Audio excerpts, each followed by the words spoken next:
Olá, tudo bem? É um prazer imenso estar aqui novamente com vocês. Hoje nós vamos falar a respeito da dinâmica socioespacial brasileira.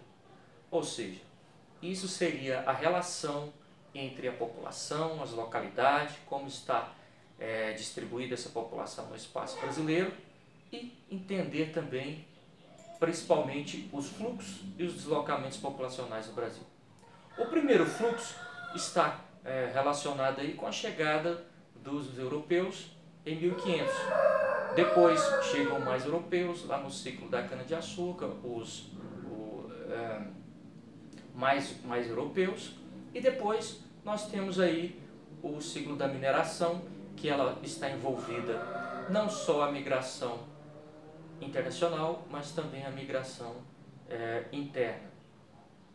A cafeicultura é muito importante no século XIX, que ela também atrai um fluxo de população interna e externa, principalmente os italianos, que têm aí um acordo, com o governo brasileiro para que vários migrantes venham da Itália para trabalhar no Brasil nas lavouras de café.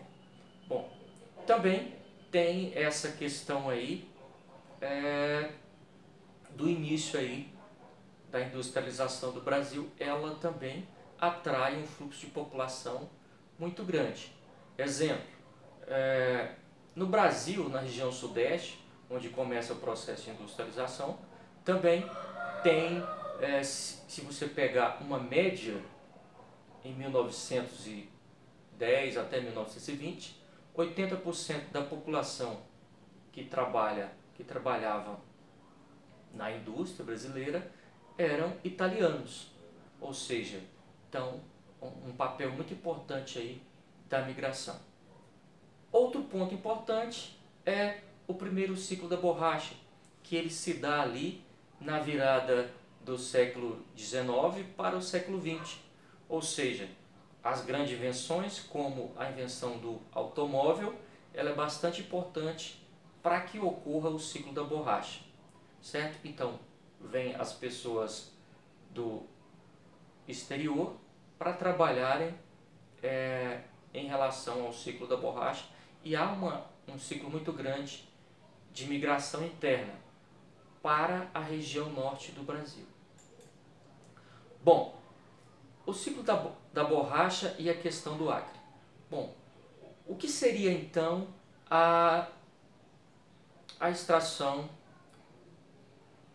do látex? Seria através de uma árvore chamada seringueira, onde é feito alguns riscos no caule da árvore e lá escorre um líquido desta árvore, que ele é coletado e depois é transformado em matéria-prima para a borracha. Bom, muitas pessoas plantando então a árvore da seringueira, e ela começa a se expandir para o lado da Bolívia. Então o que vai ocorrer? O Acre ainda não era um território brasileiro, era um território ali da Bolívia. Então, de certa forma, muitos brasileiros começaram a ir para esse lado da Bolívia. Então, o governo brasileiro compra o Acre e resolve a questão aí dos brasileiros nesse território boliviano. Então, foi comprado território por 2 milhões de libras esterlinas, fizeram um acordo e ficou tudo certo. Outra coisa importante é a estrada de ferro Madeira-Mamoré, que ela ficou construída, ou seja, ela foi inaugurada em 1912.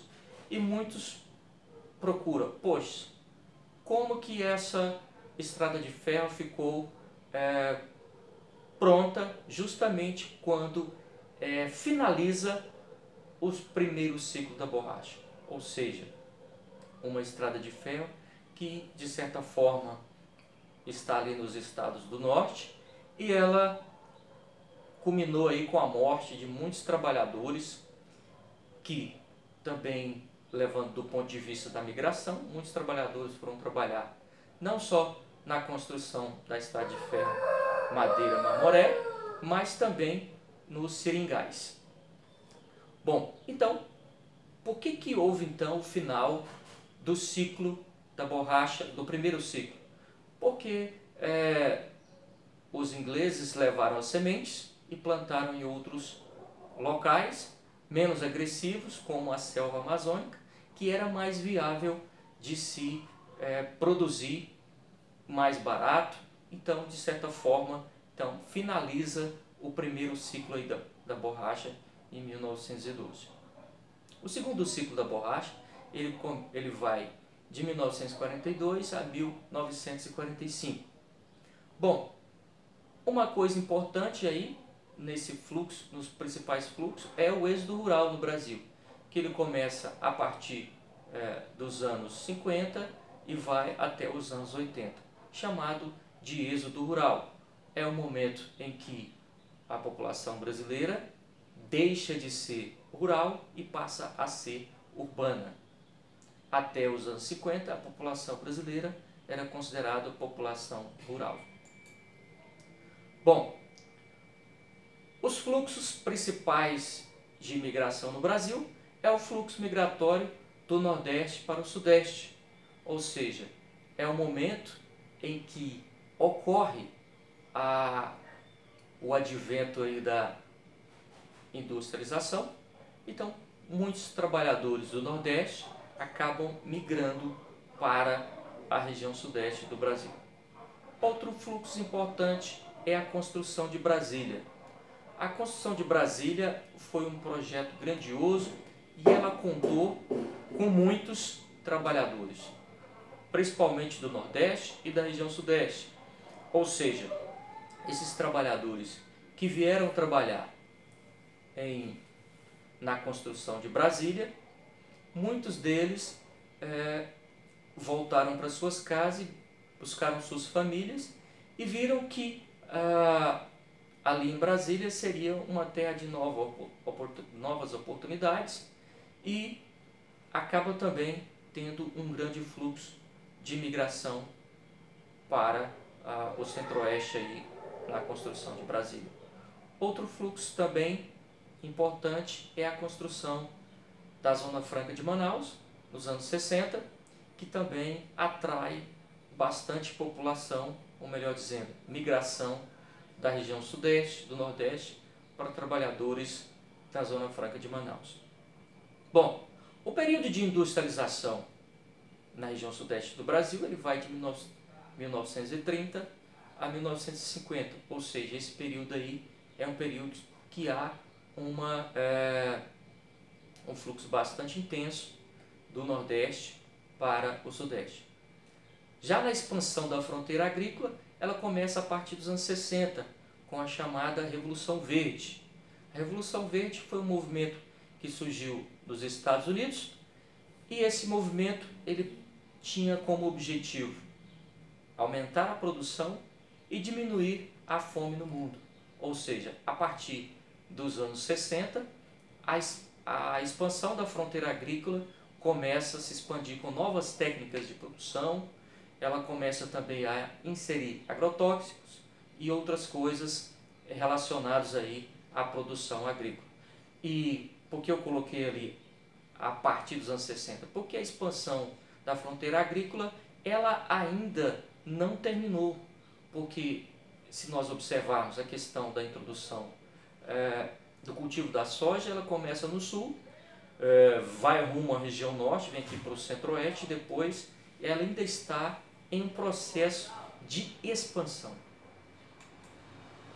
Muito bem, está aí uma ilustração do fluxo migratório. Você pode perceber que da década de 50 até 60, você percebe aí que essas setas estão indicando de onde vem e para onde estão indo, ou seja, percebe-se que de 50 a 60 estão indo para a região norte, pouco para o sudeste, mas o fluxo maior é para a região sudeste. Tem uma parte aqui também para o centro-oeste. Já de 60 a 70, nós percebemos que o fluxo maior ainda é do nordeste para o sudeste, Temos também do Sudeste para o Centro-Oeste e do Nordeste para o Norte. Muito bem, já de 70 para 80, ainda continua muito grande e intenso o fluxo de Nordeste para Sudeste, mas também é muito grande o fluxo aqui do Sudeste para a região Norte. Então, esse aí é um dos esquemas aí para o fluxo de população no Brasil. Tá, falando sobre os fluxos de população no Brasil, também temos que falar um pouco aí dos tipos de migrações. Bom, as migrações internas são aquelas que eu já havia dito aqui, essas migrações onde sai de um estado e vai para outro estado, e normalmente as migrações elas têm vários motivos. Elas podem ser por uma questão econômica, financeira, ela pode ser por causa de guerras, estudos, procura de melhores condições de vida e assim por diante. A migração sazonal aí, ou de transumância, é uma migração temporária. Exemplo, nos anos 70, 80, até início de 90, existia um tipo de trabalho que atraía bastante população do tipo de migração sazonal, que é o pessoal que vinha do Nordeste para o corte de cana na região Sudeste do Brasil. Ou seja, isso era uma migração do tipo sazonal ou de transumância, ou seja, temporária. A pessoa fica por um curto período de alguns meses e depois volta para o seu estado de origem. Migração pendular. A migração pendular é uma migração do tipo que é chamado também de cidades satélites, onde dentro de uma região metropolitana são cidades chamadas também de dormitórios, onde as pessoas vão lá apenas para dormir. Isso é chamado de migração pendular, onde a pessoa sai de uma cidade e vai trabalhar em outra. Exemplo, pessoas que moram em Aparecida de Goiânia e trabalham em Goiânia. Outro exemplo, pessoas que moram em Senador Canedo e trabalham em Goiânia. Isso é chamado de migração pendural.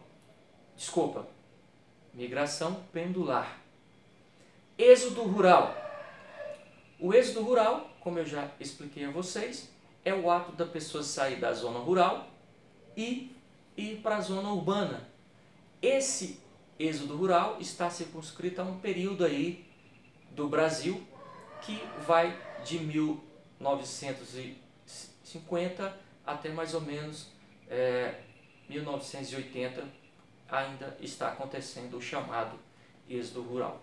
O nomadismo é um dos primeiros tipos de migração, onde as pessoas usavam um determinado espaço, um ambiente, e onde ali acabavam-se os recursos naturais, eles procuravam outros espaços onde tivessem mais recursos naturais.